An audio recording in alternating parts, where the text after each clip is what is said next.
Many people these days are afraid of stuffing that's cooked inside of a chicken or other bird. There are packaged stovetop stuffing mixes on the market, but the results are synthetic, full of chemicals, and they generally taste pretty awful. Here's a recipe for a natural, rich, flavorful stuffing that's indistinguishable from the classic sage and mushroom stuffings that used to cook in the cavity of the Sunday bird. Although this is obviously more work than the packaged mix, the result is a million times better. I was working on perfecting this recipe at a restaurant in Beverly Hills quite a few years back when Chef Wolfgang Puck stopped by. He tasted it and told me, "Don't change a thing." Yeah, I know, it made him sound like Arnold Schwarzenegger, but that's how he always sounded to me. The first step of this is to prepare the bread. You want a loaf that's fairly dense, not like a cake loaf. Don't use like a Wonder Bread or something like that. It has to be like real bread. It can be stale, but it really won't make any difference here because we're going to bake it anyway. So if you've got stale, use stale. If all you can get is fresh, fine, use fresh. Now I'm going to cut this up into cubes. Now we're going to begin making the liquid that goes over the top of that bread. I'm going to put in cut up red bell peppers. I took the garlic cloves and I just sliced them in half. I'm going to add some dried rosemary to this. Now, this is one of those instances where I don't want the high notes of the herb, which is why I'm putting that in now. I just want this background deep richness is all we're going for now. This paprika, and we'll put a little bit of salt. We're gonna adjust the seasoning later, but just salt it all the way through so that you don't end up in the end with bread that has no saltiness to it at all within the stuffing. Okay, and there's the olive oil. Now this gets the usual stick blender treatment. This is the bread that I cubed up. I cubed it fairly large because that's the way that I like it. If you cube it too small, in the end, what you're going to end up with is really like a soup almost, instead of like a discernible stuffings. I always want to guard against that. Personally, I don't like that too squishy, a soft texture in the end. I want to be able to identify and taste the bread. Okay, so I've scraped out the contents of this, and we're going to begin mixing it. You just got to get your hands in there and do it. It's the only way. Make it as even as you can. And here it is, spread out on a single layer in the baking sheet. I've preheated the oven to 150 Celsius. As soon as it goes in, I'm going to lower the temperature and turn the fan on.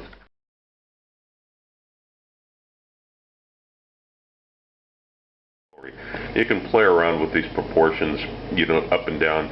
These are the ones I'm comfortable with because I've made it many, many times. I like this the best. 160, 180, 200.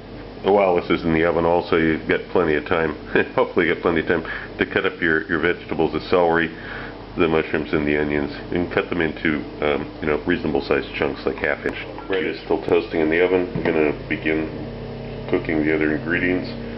But when the butter is foamed up, I'm going to add the onions to it and start counting a time. The temperature here on the stove is on a 6 from 1 to 10. Stir this around a little bit, let it go for 5 minutes by the clock. Now I'm going to add the celery and a little bit of salt.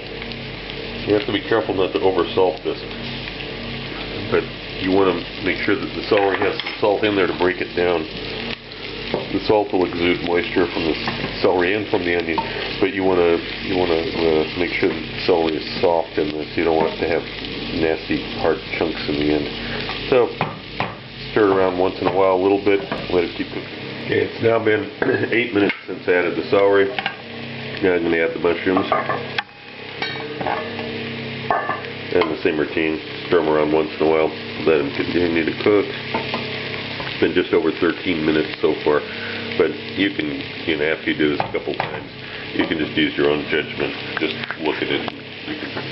This is also the time you want to start picking your sage leaves off. Preparing your chiffonade of these to go in. Don't want to do it too early because the aroma will evaporate into the air, but we're getting pretty. The mushrooms have been cooking for about 3 minutes now. I'm going to kill the heat, and I'm going to add the dark chicken stock. By the way, this is what chicken stock that's properly made should look like. It should be gelatinous. not like the stuff you get in the store. Okay, there's no heat on here, but I'm using the residual heat in the pan to make sure that this melts thoroughly into the mixture here. Okay, it's been 40 minutes now. The bread came out of the oven. I want to make sure that there's no burn on it at all. That's why we used a low temperature for a long time. This is very rich and a concentrated flavor, but it's absolutely not burnt in any way. And that's important, because if it's burnt, it'll make the overall stuffing bitter. I transferred the cooked vegetables and chicken stock into a bowl. That's all I did. And I'm adding that chiffonade of sage. And now I'm adding, well, the breadcrumbs to this, more like croutons really. And I'm going to mix this up, but I'm not going to add the egg yet. I'm going to let this sit and absorb all this liquid. I don't want to add the egg because, first of all, it'll start spoilage, and second of all, it will actually interfere with the absorption of the liquid by the bread. So we're just going to mix this around and let it stand. After you're satisfied that it's mixed as well as you can, put some cling film over it, let it stand for a while. Go on. After about half an hour, remove the cling film. I've got the one whole egg and the egg yolk.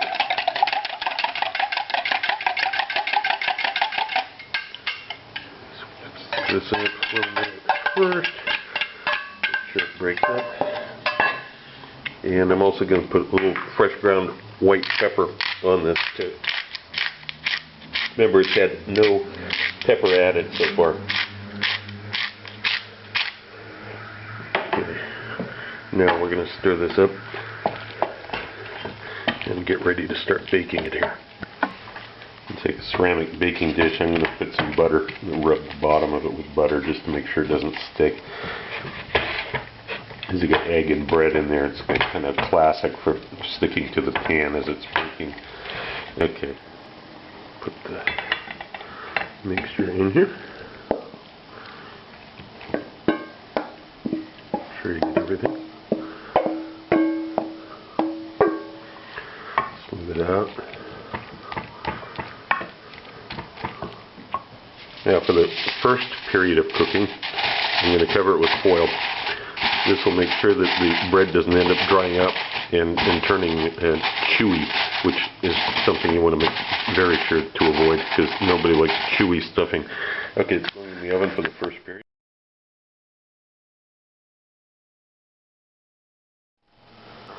It's been 30 minutes now. We'll remove the cover and it goes back in for the remaining time.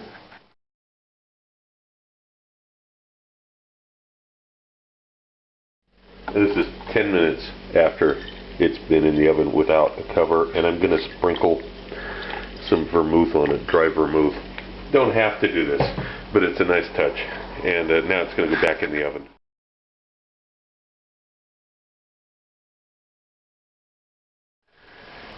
And now, after the last 10 minutes, I'm going to put this cover back on it in order to retain some of that moisture so it doesn't all evaporate out now. So we want the stuffing to be moist. Just let it sit like this until it cools down.